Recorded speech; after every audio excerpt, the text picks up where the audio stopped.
మాజీ శాసనసభ్యులు, న్యాయవాది, గుంటూరు జిల్లా వైఎస్ఆర్ కాంగ్రెస్ పార్టీ అధ్యక్షులు అంబటి రాంబాబు గారు, రాష్ట్ర వైఎస్ఆర్ కాంగ్రెస్ పార్టీ అధ్యక్షులు మాజీ ముఖ్యమంత్రి జగన్మోహన్ రెడ్డి గారి మాటల్లో మనం చెప్పుకోవాలి అని అంటే కాపు టైగర్ ఆయన ఈ ప్రభుత్వం మీద, పోలీస్ యంత్రాంగం మీద నిరసన కార్యక్రమాన్ని తీసుకోవడం జరిగింది. ఆయన చేస్తున్నటువంటి నిరసన, ఆందోళన న్యాయమైనదని, ఆయన డిమాండ్లు ధర్మబద్ధమైనవని, ప్రభుత్వం స్పందించాలని, ప్రభుత్వం కేసులు నమోదు చేయాలని వారికి సంఘీభావంగా విజయవాడ నుంచి జోగి రమేష్ గారు, వెల్లంపల్లి శ్రీనివాస్ గారు, నేను, అలాగే మా జిల్లా నుంచి శివాద్రి రమేష్ గారు, ఇన్ఛార్జి ఇలాగో ఇక్కడే ఉన్నాడు పోతిన మహేష్ గారు, గుంటూరు జిల్లాకు సంబంధించినటువంటి ఇతర నాయకులు అందరూ కూడా వచ్చి సంఘీభావంగా ఈరోజు వారిని కలవడం జరిగింది. తెలుగుదేశం అనేది ఎప్పుడు అధికారంలో ఉన్నా తన లక్ష్యం కాపు సంఘానికి సంబంధించి కాపు నాయకుల మీదే టార్గెటెడ్ గా పనిచేస్తూ ఉంటుంది. ఎందుకంటే ఈ రాష్ట్రంలో అత్యధికంగా ఉన్నటువంటి కాపుల యొక్క శ్రేయస్సుని భగ్నం చేయాలి, నాయకుల మీద అదుపులో పెట్టాలి, అవసరమైతే భౌతికంగా కూడా తొలగించాలి అనేది ఈ తెలుగుదేశం యొక్క ఫిలాసఫీ, తెలుగుదేశం యొక్క సిద్ధాంతం. ప్రభుత్వము అరాచకాలు జరగకుండా, దాడులు జరగకుండా, హింస జరగకుండా పోలీస్ యంత్రాంగం కానీ, ప్రభుత్వంలో ఉన్నటువంటి పెద్దలు కానీ, పోలీస్ అందరూ కూడా కళ్ళు మూసుకున్నటువంటి సంఘటన ఏదైనా ఉన్నది అని అంటే అది అంబటి రాంబాబు గారి మీద, ఇంటి మీద తెలుగుదేశం నాయకులు, గూండాలు చేసినటువంటి దాడి అని చెప్పచ్చు. ఎందుకంటున్నామంటే 8 గంటల పాటు సాయంత్రం దగ్గర నుంచి అర్ధరాత్రి వరకు కూడా స్థాయిలు మర్చిపోయి ఎమ్మెల్యేలుగా ఉన్నవాళ్ళు, కేంద్ర మంత్రులుగా ఉన్నవాళ్ళు, లేకపోతే తెలుగుదేశంలో వివిధ హోదాల్లో ఉన్నటువంటి వాళ్ళు రౌడీజంగా కర్రలు పట్టుకుని ఇళ్ల మీద దాడి చేస్తే ఆంధ్రప్రదేశ్లో ప్రజాస్వామ్యం ఉన్నదా అని చెప్పని మనకి అనుమానం కలుగుతోంది. ఆయన చంద్రబాబు గారిని తిట్టినటువంటి సందర్భంలో వెంటనే వెనక్కి తీసుకుని క్షమించమని చెప్పని కూడా అడిగారు, పశ్చాత్తాపాన్ని ప్రకటించారు. చేసినటువంటిది సరైనటువంటిది కాదు అని చెప్పారు. అయినా కూడా నిర్దాక్షిణ్యంగా కుటుంబం మీద, ఇంటి మీద, ఆఫీస్ మీద దౌర్జన్యం చేసి, దాడి చేసి తగలబెట్టేటటువంటి ప్రయత్నం చేశారు అనంటే ఈ ప్రభుత్వం దీనికి మంచి ప్రభుత్వం అనాలా, హింస ప్రభుత్వం అనాలా, కాపుల్ని అణిచివేసేటటువంటి ప్రభుత్వం అనాలా, దౌర్జన్యం చేస్తున్నటువంటి ప్రభుత్వం అనాలా అని చెప్పని ప్రజలకి వదిలేస్తా ఉన్నాం. శాంతి భద్రతల్ని కాపాడాల్సినటువంటి పోలీసు యంత్రాంగం ఎక్కడా కూడా ఎటువంటి సంఘటన జరగకుండా చూసేటటువంటి పోలీసు యంత్రాంగం నిమ్మకు నీరెత్తినట్టుగా వ్యవహరిస్తూ వారి కళ్ళెదుటే దౌర్జన్యం చేస్తూ ఉంటే, ఇళ్లు పగలు కొడతా ఉంటే, కార్లు పగలు కొడతా ఉంటే, ఆఫీసులో కంప్యూటర్లు పగలు కొడతా ఉంటే, ఇంటికి నిప్పు పెట్టాలని చెప్పనే ప్రయత్నం జరుగుతూ ఉంటే మౌనంగా ఉంటే, ఎవరైతే నా ఇంటి మీద దాడి చేశారో, ఎవరైతే నా ఇంటి మీద దౌర్జన్యం చేశారో, హింస చేశారో వాళ్ళందరినీ కూడా కేసులు నమోదు చేయాలని చెప్పని అంబటి రాంబాబు గారు న్యాయస్థానాన్ని తట్టడం జరిగింది. న్యాయస్థానాన్ని ఆశ్రయించడమే కాదు, న్యాయస్థానానికి వెళ్లడంతో పాటు ఈ ప్రభుత్వం మీద ప్రజలతో ఉద్యమం చేయించాలి, ఒత్తిడి తీసుకురావాలి అని చెప్పని ఒక ఆలోచనతో ఈ కార్యక్రమాన్ని తీసుకున్నారు. ఆ రోజు ఆంధ్రప్రదేశ్ లో ఉన్నటువంటి ప్రజలందరూ కూడా 8 గంటల పాటు అన్ని టీవీల్లోనూ లైవ్ కూడా చూశారు.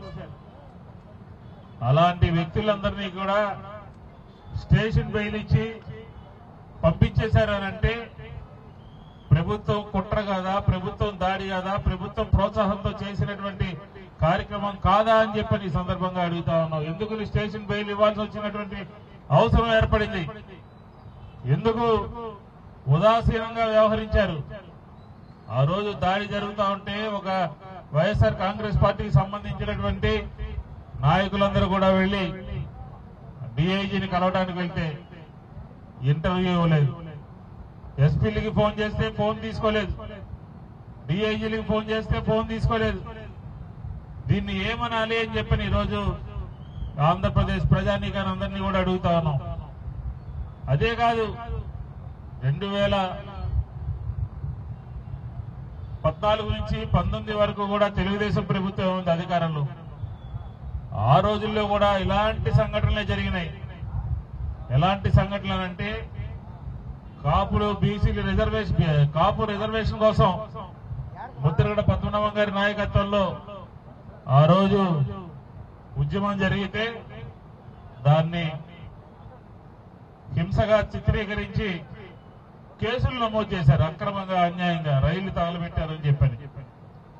అదే కాదు, దాంతోపాటు మాజీ మంత్రి ముద్రగడ పద్మనాభం గారిని ఇంట్లో పెట్టి హింసించి దౌర్జన్యం చేసి ఇబ్బంది పెట్టినటువంటి సంఘటన కూడా తెలుసు. ఈ రకంగా కాపు లీడర్స్ గాని కాపు నేతలను గాని ఆ రోజు ముందస్తుగా అరెస్టులు చేయటము, దౌర్జన్యాలు చేయడం జరిగింది. ఇంకా కొంచెం ముందుకెళ్తే మనం 88, 89 ప్రాంతాల్లో ఆంధ్రప్రదేశ్ ప్రజానీకానికి కాపులు సమాజంతో పాటు ఈ రాష్ట్రంలో ఉన్నటువంటి పేదలకి, బడుగు బలహీన వర్గాల వారికి అందరికీ కూడా నేనున్నాను అని చెప్పని ఆంధ్రప్రదేశ్ లో తెలుగుదేశం ప్రభుత్వం మీద పోరాటం చేసినటువంటి ఆ రోజుల్లో వంగవీటి మోహన్ రంగారావు గారి హత్య కూడా ఆ రోజు ఉన్నటువంటి సర్కారీ హత్యగా ఆ రోజుల్లో అందరూ చెప్పేటటువంటి వాడు. ఆ హత్య చూసిన తర్వాత ఈ రోజు మనకి అదే రోడ్డు, అదే టెంట్, ఇక్కడ మళ్ళీ కాపు టైగర్ గా అంబటి రాంబాబు గారు నిరాహార దీక్ష చేస్తా ఉన్నాడు. ఆయన్ని కూడా రక్షించుకోవాల్సినటువంటి అవసరం ఈ సమాజం మీద, ఈ నాయకత్వం మీద, వీళ్ల మీద, అందరి మీద కూడా ఉన్నది అని చెప్పిన కూడా ఈ సందర్భంగా నేను చెప్తా ఉన్నాను. ఆ రోజు జరిగినటువంటిది, ఆ రోజు సర్కారీ హత్య జరిగింది. ఆ హత్య వంగవీటి మోహన్ రంగారావు గారిని అంతం చేస్తే, లేకపోతే తొలగిస్తే, లేకపోతే చంపేస్తే ఇంకా మన ప్రభుత్వాన్ని ప్రశ్నించేటటువంటి వాళ్ళు ఎవరో ఉండరు అనే ఒక ఉద్దేశంతో ఆ రోజు ఆ సంఘటన జరిగితే చనిపోయి 40 సంవత్సరాలైనా ఇంకా రాబోయే 40 సంవత్సరాలకు కూడా వంగవీటి మోహన్ రంగారావు గారి పేరు తొలగించేటటువంటి శక్తి ఆంధ్రప్రదేశ్ లో ఎవరికీ కూడా లేదు అని చెప్పి ఈ సందర్భంగా మనం చేస్తా ఉన్నాం. అలాంటి సంఘటన మళ్ళీ అంబటి రాంబాబు గారి విషయంలో జరిగింది. అంబటి రాంబాబు గారు ఆయన తనకున్నటువంటి లాయల్టీతో జగన్మోహన్ రెడ్డి గారితో మొట్టమొదటిగా అడుగు వేసి ప్రతిరోజు కూడా తెలుగుదేశం చేస్తున్నటువంటి అప్రజాస్వామిక పరిపాలనని ప్రశ్నిస్తూ నిలదీస్తూ ఆయన మాట్లాడుతుంటే ఈ ప్రభుత్వము సహించలేకపోతా ఉంది. ఈ ప్రభుత్వము చూస్తా ఊరుకోలేకపోతా ఉంది. కాబట్టి ఆ రోజు వంగవీటి మోహన్ రంగారావు గారి ఆ హత్య ఏ రకంగా జరిగిందో అలాంటి సంఘటనలు మళ్ళీ అంబటి రాంబాబు గారి పట్ల జరగకుండా మనం చూసుకోవాల్సినటువంటి ఆవశ్యకత ప్రతి ఒక్కరి మీద కూడా ఉన్నది అని చెప్పిన కూడా ఈ సందర్భంగా మనం చేస్తా ఉన్నాం. రాష్ట్ర వైఎస్ఆర్ కాంగ్రెస్